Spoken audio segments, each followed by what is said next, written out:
আরেকজন জানতে চেয়েছেন, জুমার খুতবার আগে লাল বাতি জ্বালাইয়া ইমাম সাহেব মিম্বরে বসিয়া যে বয়ান করেন এবং আগত মুসল্লিগণকে নামাজ না পড়াইয়া বসিয়ে দেন, ইহা রাসূল সাল্লাল্লাহু আলাইহি ওয়াসাল্লাম এইরূপ করতেন কিনা?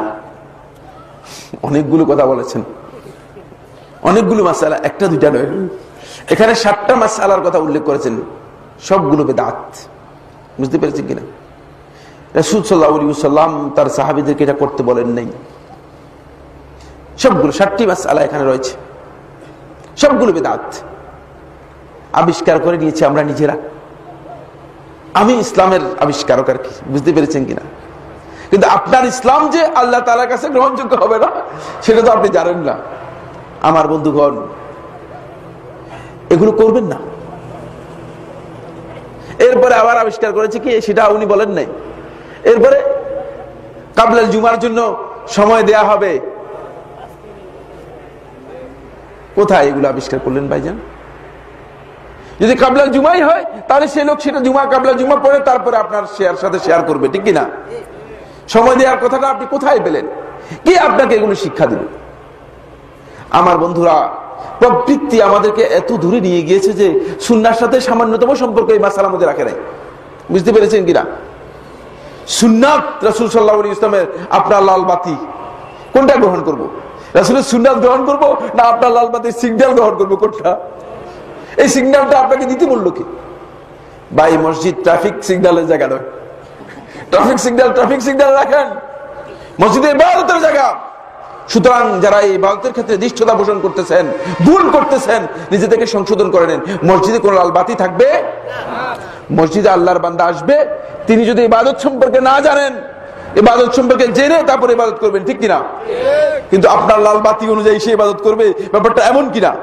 এটা শুদ্ধ নয়, এটা বিভ্রান্তি। এখানে অনেকগুলো মাসআলা গলদ। তোমার একটা বড় মাসআলা হচ্ছে, এরপরে ইমাম সাহেব কোত্থেকে আসেন? বুজুর্গ হস্তি। বুজুর্গ কি? হস্তি। আল্লাহ তাআলা ক্ষমা করুন, আমাকে ক্ষমা করুন, ওনাকেও ক্ষমা করুন। এসে বসে তিনি কি বলতেছেন? এগুলা যেটা রাসূল সাল্লাল্লাহু আলাইহি ওয়াসাল্লাম নিষেধ করেছেন। আবু দাউদের রাওয়ায়াতের মধ্যে এসেছে, নাহা রাসূলুল্লাহ সাল্লাল্লাহু আলাইহি ওয়াসাল্লাম তাহাল্লুক ইয়াউমাল জুমআত ক্বাবলা সালাহ। সালাতের আগে রাসূল সাল্লাল্লাহু আলাইহি ওয়াসাল্লাম এটা নিষেধ করেছেন, আর আপনি সেটা করতেছেন, আর ওটার নাম দিয়েছেন বয়ান। আরে বাবা, রাসূল সাল্লাল্লাহু আলাইহি ওয়াসাল্লাম খুতবা দিয়ে গেলেন, আর আপনি আবিষ্কার করলেন বয়ান। কোত্থেকে বয়ান আবিষ্কার করলেন? আমার বন্ধুগণ, একটু বুঝুন, একটু বিবেক দিয়ে বুঝুন। এখানে অনেক বড় বিভ্রান্তি আছে, অনেক বড় ভুল আছে। আপনার এই বয়ান আপনি খুতবার মধ্যে দিলে অসুবিধা কোথায়? কে আপনাকে নিষেধ করেছে খুতবার মধ্যে দিতে? আপনি বলবেন যে হ্যাঁ, আমাদের হানাফি মাযহাবের মধ্যে আছে। ভুল বলছেন। ইমাম আবু হানিফা রাহমাতুল্লাহ সম্পর্কে জানেন না? ইবনে আবিদিন তার হাসিয়ার মধ্যে উল্লেখ করেছেন, কাসানি বাদাউস সানার মধ্যে উল্লেখ করেছেন। ইমাম আবু হানিফা রাহমাতুল্লাহ স্পষ্ট করে বলেছেন যে খুতবা আরবি হওয়া শর্ত নয়, যে কোনো ভাষায় খুতবা দিতে পারবে, যে কোনো ভাষায় খুতবা দিতে। তাহলে তো আপনি মাযহাবের অনুসরণ করলেন না, আপনি সব দিক থেকে প্রবৃত্তির অনুসরণ করতেছেন। কারণটা কি? তারপর আপনি মনে করতেছেন যে আপনি সবচেয়ে হকের উপর আছেন। এ ধরনের গলত চিন্তা করবেন না বন্ধুগণ। আমরা আপনাদের প্রতি বিনয়ের সাথে অনুরোধ করব, ভুল করবেন না। চেষ্টা করুন জানার জন্য, মাযহাবের বক্তব্যগুলো জানুন।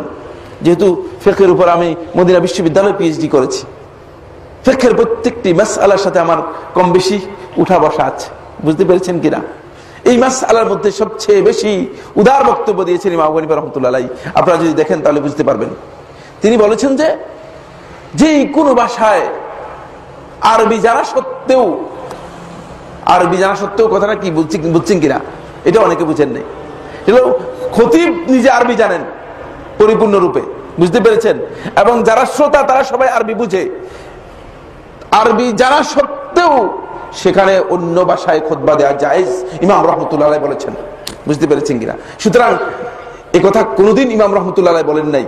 খতিবও আরবি জানে না, আর যারা শ্রোতা তারা আরবির কিচ্ছু জানে না, একটা শব্দ বুঝে না।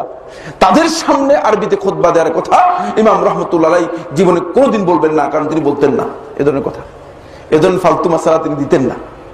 সুতরাং খুব সতর্ক, একটু চিন্তা করুন, একটু গবেষণা করুন।